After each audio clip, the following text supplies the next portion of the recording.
صلی علی سیدنا مولانا محمد وعلی آل سیدنا مولانا محمد وبارک وسلم وصلی علیہ صلاۃ وسلام علیک یا سیدی یا رسول اللہ وعلی آلک واصحابک یا حبیب اللہ۔ یہ سورہ انبیاء میں آج پھر کئی انبیاء کرام علیہ الصلوۃ والسلام کا ذکر آیا اور ایک اور انداز سے ذکر ہوا۔ جہاں بھی ان ہستیوں کا تذکرہ ہے الگ الگ اسلوب ہے،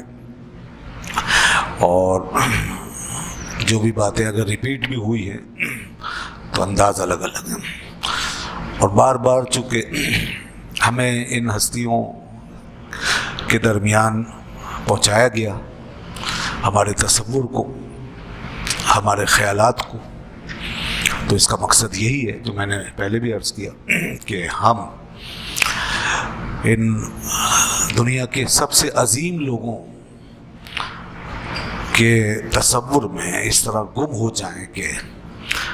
اس کے بعد ان کا جو فیض ہے اور جو ان کا انقلاب ہے اس کا اثر ہمارے اندر پیدا ہونا شروع۔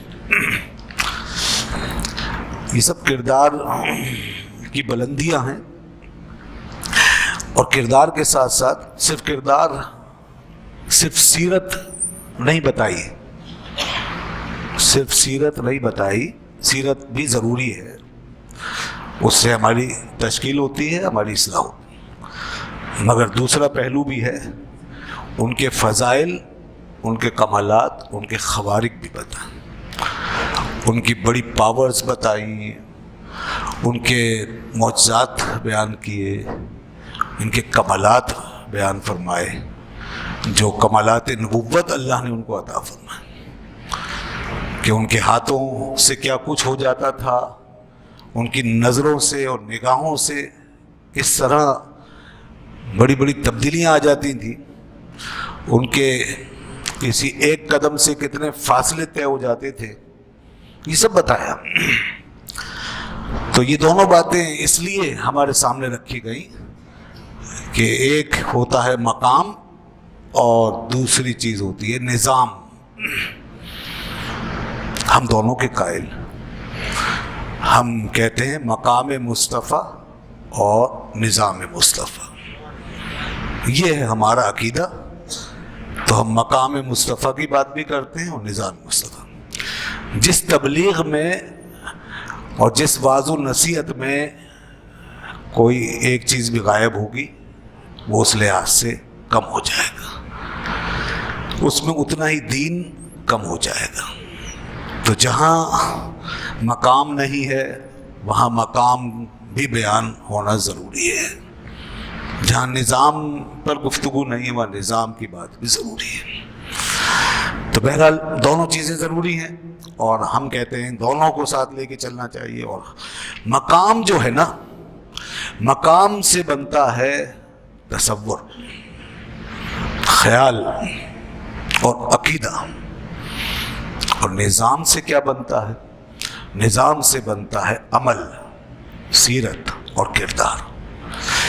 اب جو فرق ہے عقیدے اور عمل کے درمیان رتبے کے لحاظ سے، مرتبے کے لحاظ سے، وہی فرق یہاں دونوں قسم کی تبلیغوں میں پایا جائے گا۔ ظاہر ہے کہ عقیدہ بنیادی چیز ہے، لہذا اس کا لاس بڑا لاس ہے۔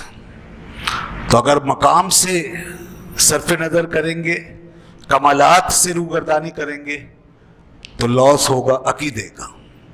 اور یہ بڑا لاس ہے، لاس ہوگا ایمان کا۔ اگر نظام سے بھاگیں گے اور اس کی بات کم کریں گے تو لاس ہوگا عمل کا، لاس یہ بھی ہے مگر اس سے کم ہے۔ تو اس لیے یہ دیکھنا چاہیے کہ لاس جو بھی ہے اس کو کس طرح دور کیا جا سکتا ہے۔ قرآن ہمارے لاسز کو دور کرنے آیا ہے، ہماری کمیوں کو، خامیوں کو، کمزوریوں کو دور کرنے آیا ہے، اور اس کا سب سے بڑا ذریعہ یہ انبیاء کرام، کہ ان کو سامنے رکھ کر اللہ نے دونوں باتوں پر روشنی ڈالی تاکہ ہمارے دونوں قسم کے لاسز جو ہیں وہ دور ہو جائیں اور ہماری ہر کمی دور ہو جائے۔